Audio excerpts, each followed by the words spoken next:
I had dreamed of a family trip to Hawaii since I was 7 years old. For 3 straight years, I begged my parents to take us somewhere tropical together. Each time the answer was the same: not enough money, Ariana. Maybe next year, sweetie. When Mom's birthday rolled around this March, I suggested we celebrate with a special family getaway. Again, they declined, citing their tight budget. But something felt different this time. Something that would shatter everything I believed about my family. Before I share what happened next, let me know where you are watching from, and hit that like button if you have ever felt left out by your own family. Trust me, you will want to stick around for this one. At 26, I work as a marketing coordinator in Denver, living independently and proud of the stable life I have built. Growing up as the youngest of 3 kids, I watched my 2 older brothers start their own families, while I remained the one still hoping for those precious family moments with Mom and Dad. My parents retired early and live comfortably in a beautiful suburb of Phoenix, in a house that speaks of financial security rather than the struggles they constantly claimed. Since childhood, I heard the same refrain: "We are middle-class Ariana. Money does not grow on trees." This message shaped my entire approach to life. I worked part-time jobs throughout high school, paid my own way through college, and never asked for handouts. But deep down, I harbored one simple dream. Just once I wanted to experience a real family vacation like the ones I saw other families taking. Beach photos matching t-shirts, shared memories that would last a lifetime. That Monday morning changed everything. During my coffee break at the office, I mindlessly scrolled through Facebook, catching up on weekend updates from friends and family. That is when I saw it.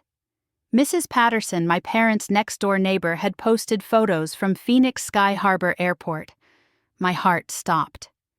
There, clear as day, were my parents sitting in the first-class lounge, champagne glasses, raised in celebration, wearing designer sunglasses I had never seen before. The caption read, "So jealous of the Hendersons jetting off to Maui first-class life." I stared at my phone screen, hands beginning to shake uncontrollably. My coffee grew cold as I refreshed the page multiple times, desperately hoping this was some kind of mistake or misunderstanding. Maybe Mrs. Patterson had confused them with someone else. Maybe the photos were old. Maybe there was some reasonable explanation. But as I checked my parents' social media profiles, I found nothing. No posts, no updates, no mention of any trip. They were clearly hiding something, and that something felt like a knife twisting in my chest. The people who had looked me in the eye just 2 weeks earlier, explaining how they simply could not afford a family vacation, had apparently found $6,000 or more for first-class tickets to paradise. I left work early that day, driving home through blurred vision as tears streamed down my face. The betrayal felt overwhelming, but it was more than just about money.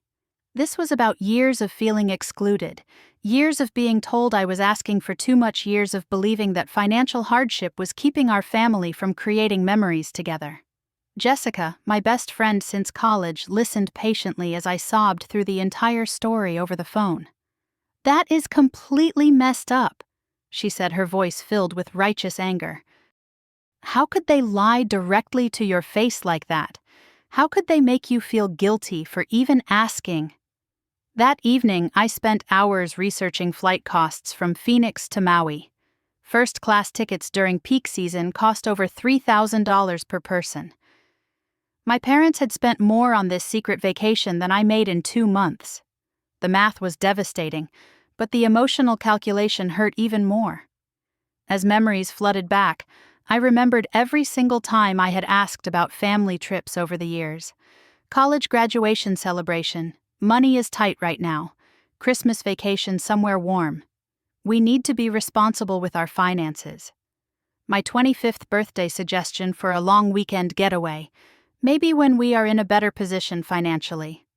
Each rejection had been delivered with such convincing sincerity that I actually felt guilty for asking. I had spent years believing that I was being unreasonable, that my desire for family time was somehow selfish or unrealistic. Now I understood the truth.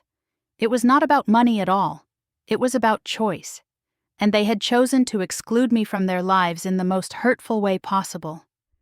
The week that followed felt like an eternity. My stomach remained in constant knots as I waited for my parents to return from their secret paradise vacation. I practiced conversations in front of my bathroom mirror, rehearsing different ways to confront them about their deception. Jessica called daily to check on me, consistently encouraging me to demand the explanation I deserved. "Do not let them gaslight you," she warned. "You have proof of what they did. Do not let them make you feel crazy for being upset about this." Thursday evening, my phone buzzed with a text from Mom. "Hi, honey. We are back from visiting Aunt Margaret in Tucson. Hope you had a good week."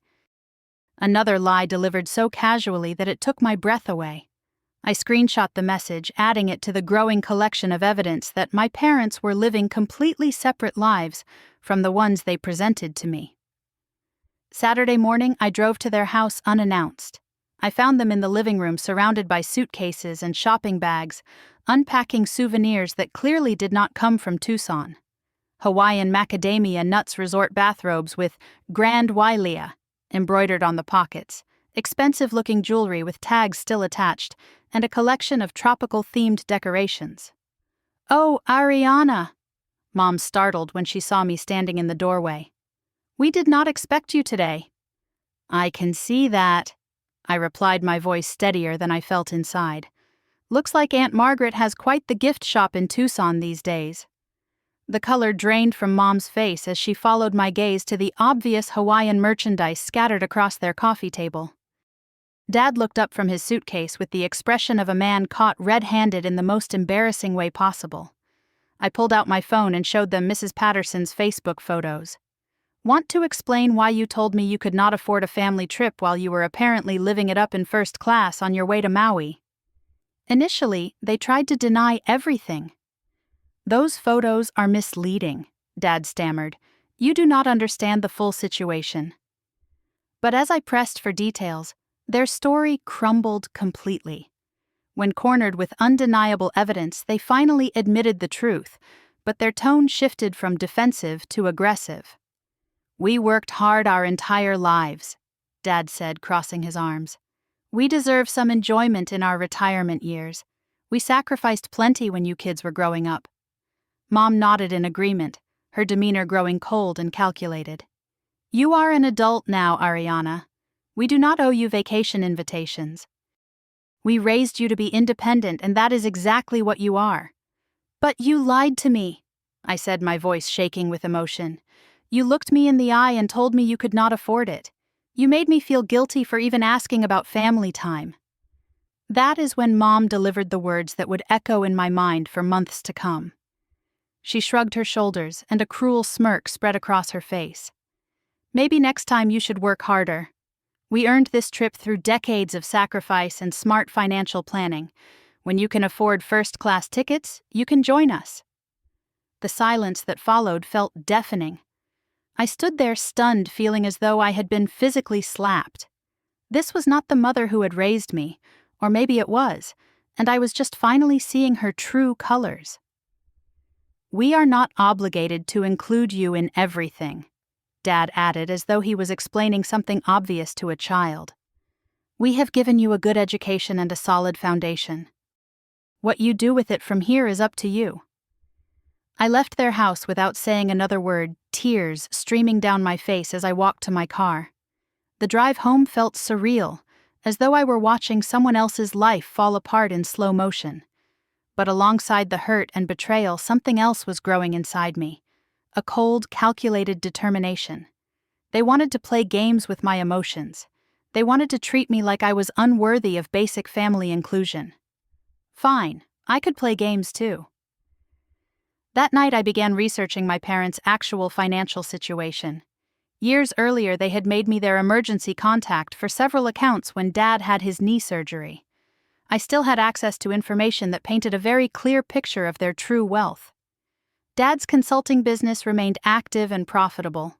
Mom's retirement accounts showed healthy balances that could fund multiple luxury vacations without making a dent in their lifestyle. I also remembered something else. My parents prided themselves on their reputation within our extended family and social circle. They were the couple everyone looked up to, the ones who seemed to have the perfect marriage, the perfect children, the perfect life. They regularly hosted family gatherings and made a big show of how close and loving our family was. That image mattered to them more than almost anything else. A plan began forming in my mind. If they wanted to humiliate me privately, I would return the favor publicly. But I would do it with facts, not emotions. I would let their own actions speak for themselves. Jessica came over that Sunday to help me organize my strategy.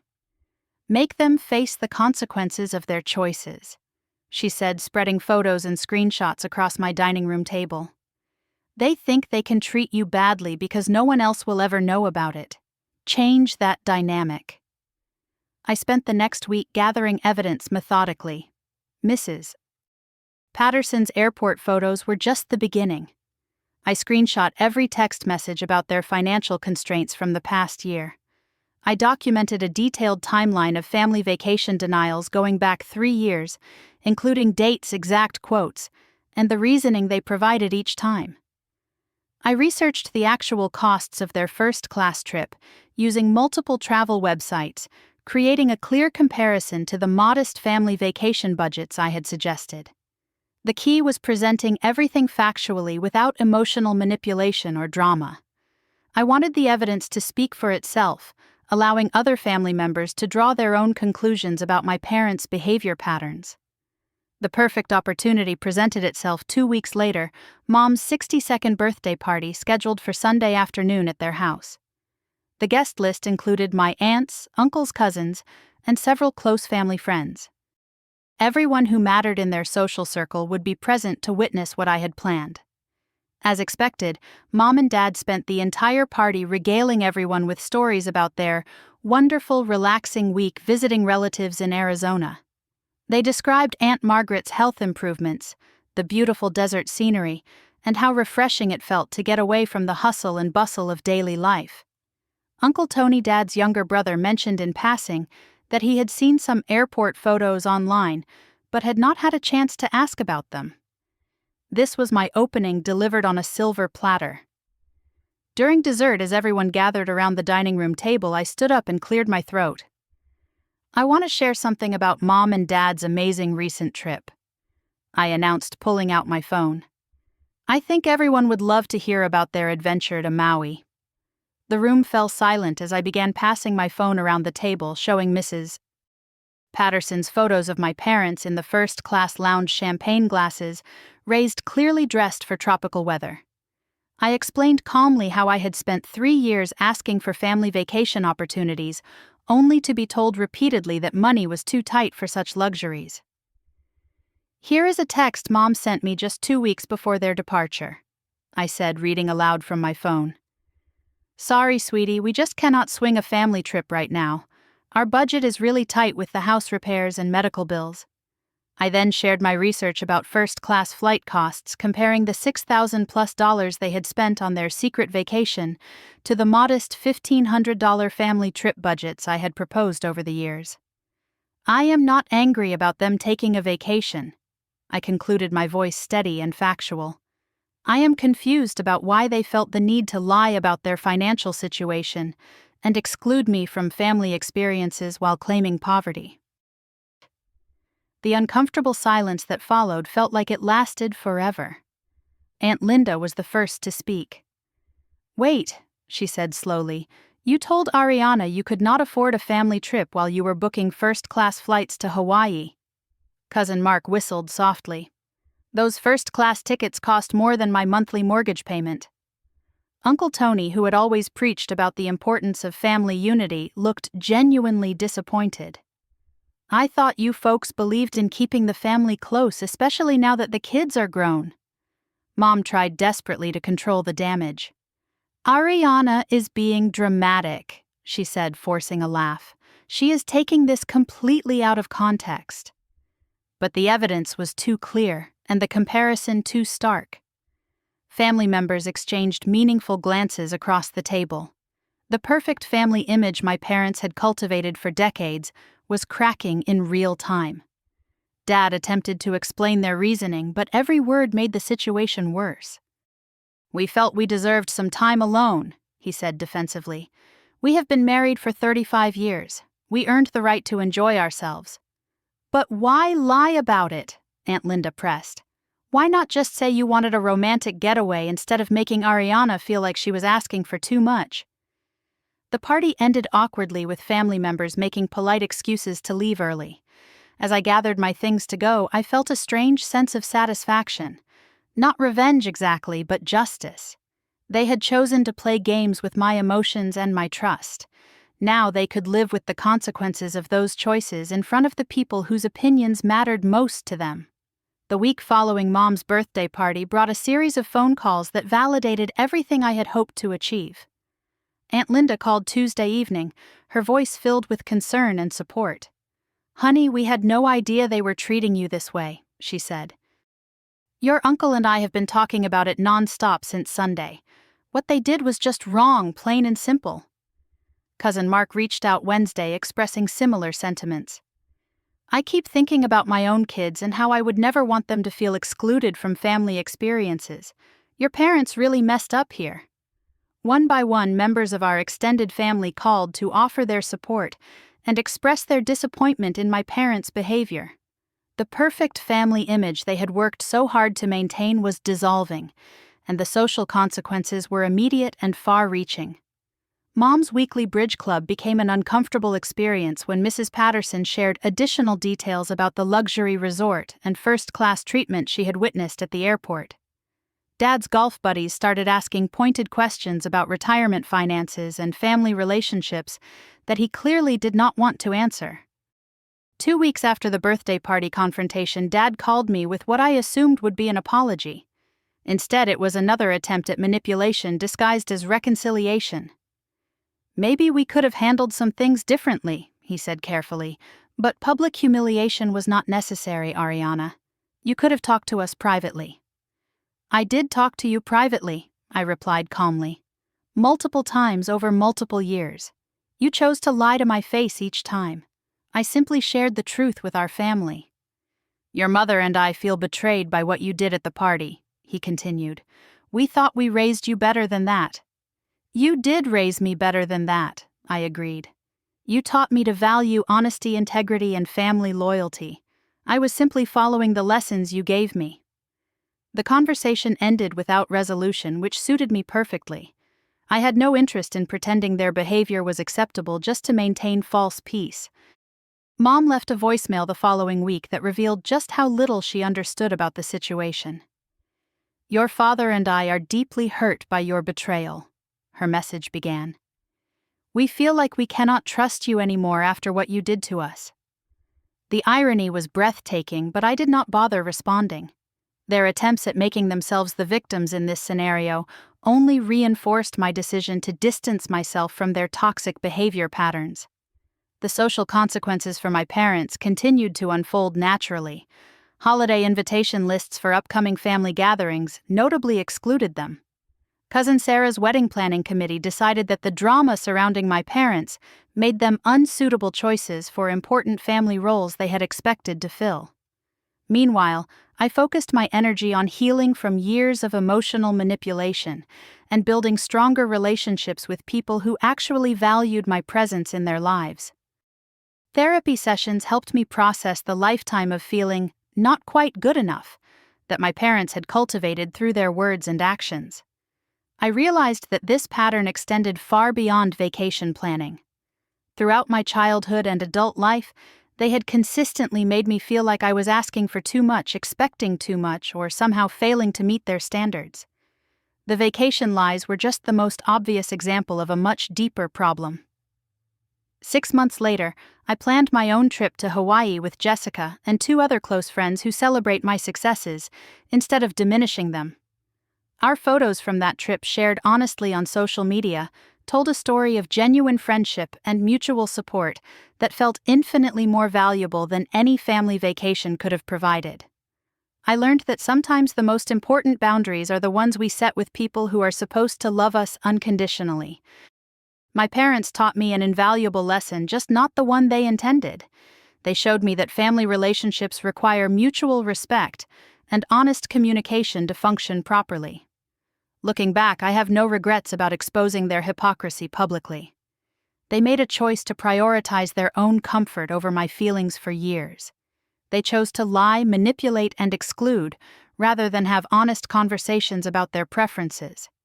The consequences they faced were simply the natural result of their own actions, becoming visible to people who matter to them.